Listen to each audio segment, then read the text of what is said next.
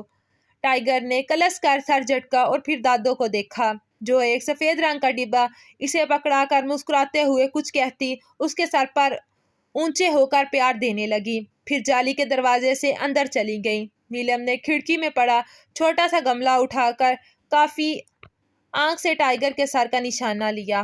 اوہ sorry black beer, چیوگم کا غبارہ پھوڑتے اس نے گملہ چھوڑ دیا، جس کے کمال مہارت سے بغیر اوپر دیکھے ہی وہ کیچ کر چکا تھا۔ نیلم نے دونوں ہاتھ منہ پر رکھے حیرت سے اسے دیکھا تھا۔ ٹائیگر کے ماتھے پر ان گنت سلوٹیں ابھری ہوئی تھی۔ گملے کو پوری قوت سے زمین پر دے مارا۔ اتنی شدید آواز تھی کہ دوسری منزل پر موجود کھڑکی میں کھڑی نیلم نے بے اختیار کانوں پر ہاتھ رکھے آنکھیں میچ لی، اور جب ان گھنونی پلکوں کا آنچل اٹھا تو سامنے سر تاثرات لیے کھڑے ٹائیگر نے جانے آنکھوں ہی آنکھوں میں اسے کیا باور کرایا تھا کہ پل بھر پہلے کی شوخی اب بالکل مکفود ہو کر رہ گئی تھی۔ پھر وہ رکا نہیں، ٹانگ سے دروازہ کھولتے وہ آندھی طوفان کی طرح باہر نکلا تھا اور دروازہ اس سے بھی زوردار آواز میں بند کیا تھا۔ ہائے یہ آواز کیسی تھی! جتنے میں دادو منہ پر ہاتھ رکھے ہانپتے ہوئے گیراج میں آئی وہ جا چکا تھا۔ اوپر کھڑکی کے پردے بھی برابر ہو چکے تھے۔ کیا ہوا ہے آہل کو؟ کھانے پر کیوں نہیں آ رہا؟ اسرار صاحب نے بیگم سے پوچھا۔ تمام افراد نیچے چٹائی بچھائے رات کے کھانے کے لیے بیٹھے تھے، مگر آہل نہ دوپہر میں آیا نہ ہی رات میں۔ اب رات کو کھانا کھانے آیا تھا۔ پتہ نہیں کیا ہو گیا ہے میرے بچے کو، ایک تو نوکری ایسی ہے، کل رات پوری لگا کر آیا ہے، ان منحوسوں کے جلسے ہی ختم نہیں ہوتے۔ اتنا کہا تھا میں نے کہ مت بھرتی کرائیں پولیس میں، ہم غریب ہی اچھے ہیں۔ افسر بنانے کا ارادہ تھا، بھگتے ہیں اب۔ روز کوئی نہ کوئی مسئلہ کھڑا ہوتا ہے، مجھے لگتا ہے ٹینشن بہت لینے لگا ہے میرا بچہ۔ وہ ان کی پلیٹ میں دال نکالتے کہہ رہی تھی۔ اچھا فیصلہ ہے، اس کا باپ کا خیال کیا۔ کھیلنے کودنے کے دنوں میں دن رات پڑھائی کی، اپنی تعلیم مکمل کی۔ اب تو صحیح وقت آیا ہے پھل حاصل کرنے کا۔ کب تک یہ 3 کمرے کے کرائے کے مکان میں زندگی گزاریں گے؟ وہ افسردہ سی کہہ گئیں۔ اللہ کا شکر ہے، اللہ کا شکر کریں، کم کھائیں حلال کھائیں۔ بیگم کو ان کا غربت کا رونا برا لگا تھا۔ ہاں تو وہ کون سا حرام کھا رہا ہے؟ اسرار صاحب کی بات دسترخوان تک آتے آہل کے کانوں میں بھی پڑ چکی تھی۔ اسے کچھ دیر پہلے ایمن اور عیشا زبردستی اٹھا کر لائی تھی۔ آؤ بیٹا کھانا کھاؤ، چلو بڑے بھائی کے ساتھ بیٹھ جاؤ، شاباش۔ ماں نے پیار سے کہا تو وہ پھیکا سا مسکراتا ریان کے ساتھ آ بیٹھا، ورنہ حلال لفظ اب تک اس کے کانوں میں گونج رہا تھا۔ کیا ہوا، کوئی پریشانی ہے آہل؟ انہوں نے دو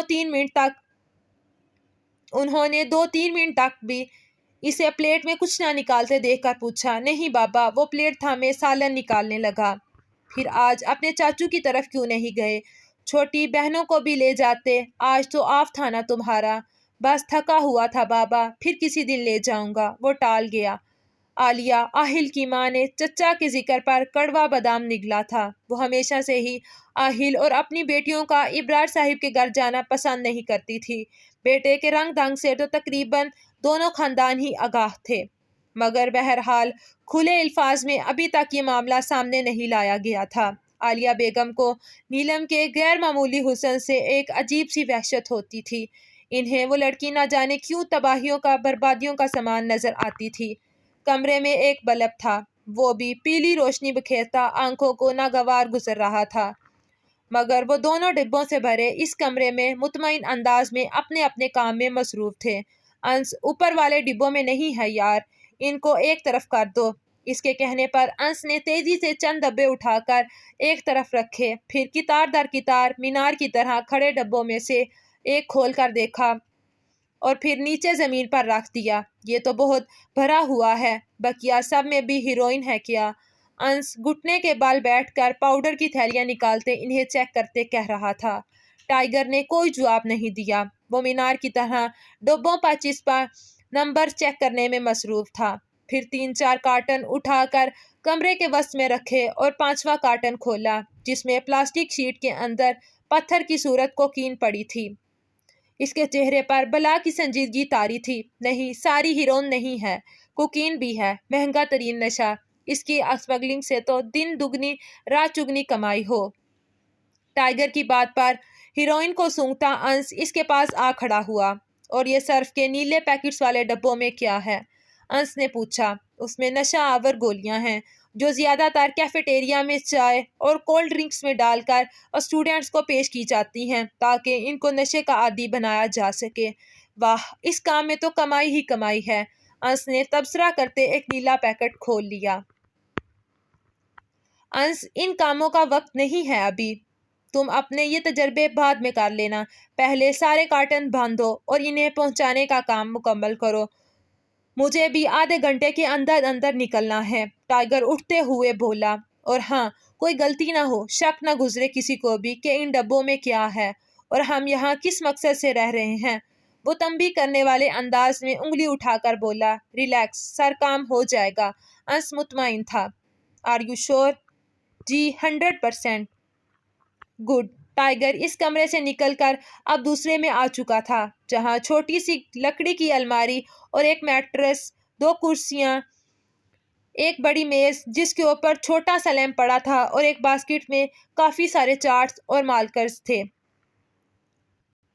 چلو بھائی، اس کو بھی سے دوڑا پڑ گیا۔ پچھلے 5 سال سے ایک ہی جملہ بھائی، اگر اتنا دم ہے تو آئے پکڑے میرا گربیان، گدر کی اولاد۔ ایم ایس نے سفید A4 سائز کا پیپر مڑوڑ کر سامنے پڑی چھوٹی سی خالی روم باسکٹ میں پھینک دیا۔ اس کاغذ پر لال موٹے مارکر سے وہی تحریر تھی جو وہ پچھلے 5 سالوں سے پڑھتا آیا تھا۔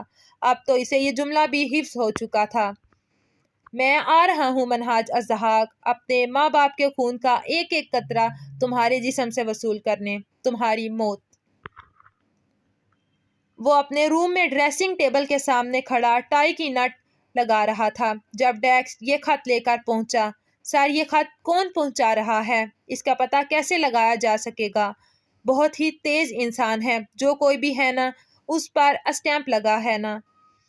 نہ ہی ڈاکیا کچھ بولتا ہے، گنگا ڈاکیا ہے۔ 2-3 بار اسے دھمکا چکا ہوں لیکن کچھ معلوم نہیں ہو سکا۔ ڈیک کو تجسس نے گھیر رکھا تھا، البتہ ایم ایس اس بلا سے محفوظ تھا۔ مجھے اس پزل کو سلجھانے میں کوئی دلچسپی نہیں ہے، منہاج نے کف لنکس لگاتے جواب دیا۔ سر، میں سوچ رہا ہوں، تم سوچنا بعد میں، پہلے مجھے رپورٹ دو آج کی۔ وہی بتانے آیا تھا سر، ایگل نے منشیات ڈیلیور کر دی ہیں اور پیسہ سارا چھوٹے صاحب کے حوالے کر فوٹیج دکھاؤ۔ ایم ایس نے بات کاٹتے کہا۔ یہ دیکھیں۔ ڈیک نے ہاتھ میں پکڑا ٹیب ایم ایس کی جانب موڑا جس کی اسکرین پر ایگل اور چھوٹے صاحب کیفیٹیریا کے پچھلے کمرے میں بیٹھے تھے۔ چھوٹے صاحب ایک گتئی رنگ کی تھیلی کھولے دیکھ رہا تھا جس میں پاکستانی کرنسی بھری پڑی تھی، سنہری نیلے نوٹوں کی گڈیاں، اور ایگل اس کے سامنے سگریٹ سلگائے بیٹھا تھا۔ اور یہ چھوٹے صاحب کب آئے گا پیمنٹ لے کر؟ جب پیسہ صبح ہی اس کے پاس پہنچ چکا ہے تو ابھی رات تک اسے لے کر آ جانا چاہیے تھا۔ ایم ایس کی تیوری چڑھ گئی۔ سر، میں نے پہلے ہی کہا تھا کہ ایگل کو ہی سارا کام سونپ دیں، چھوٹے صاحب بہت ڈھیلا بندہ ہے۔ ڈیک نے ناگواری سے کہا۔ مجھے ایگل پر ابھی تک بھروسہ نہیں ہوا، کچھ تو مشکوک ہے اس میں۔ بندہ اتنا ٹرینڈ بھی کیسے ہو سکتا ہے؟ راتوں رات مال ڈیلیور کر دیتا ہے، چھتیں پھلانگتا پھرتا ہے۔ خیر، اس کا بھی میں جلد ہی پتہ صاف کرتا ہوں۔ اس نے پرفیوم اسپرے کرتے تفصیلاً ایگل پر تبصرہ کیا۔ سر، مجھے نہیں لگتا، اگر ایسا کچھ ہوتا تو وہ کیوں اتنا مال ڈیلیور کرتا اور پیسہ بھی صحیح سلامت چھوٹے صاحب کے حوالے کر دیتا۔ سر، چھوٹے صاحب آ گیا ہے۔ اس سے پہلے کہ ایم ایس کچھ کہتا، ڈیک اپنا سیل چیک کرتے بولا تھا۔ چلو۔ ایم ایس نے جوتے پہنے اور بیڈ سے کھڑا ہو گیا۔ اس عالیشان کمرے میں ہر چیز اعلیٰ تھی، قیمتی اور نایاب اسٹائلش فرنیچر، شیشے کی سلائڈز لگی وارڈروب، ہارڈ ووڈ کے فرش پر جا بچھا پڑے روئی جیسے میٹ، ہر چیز چمکتی دمکتی اور سب سے توجہ طلب چھت کی سجاوٹ۔ میں آ رہا تھا پیسے لے کر، راستے میں ڈاکو وہ سارا پیسہ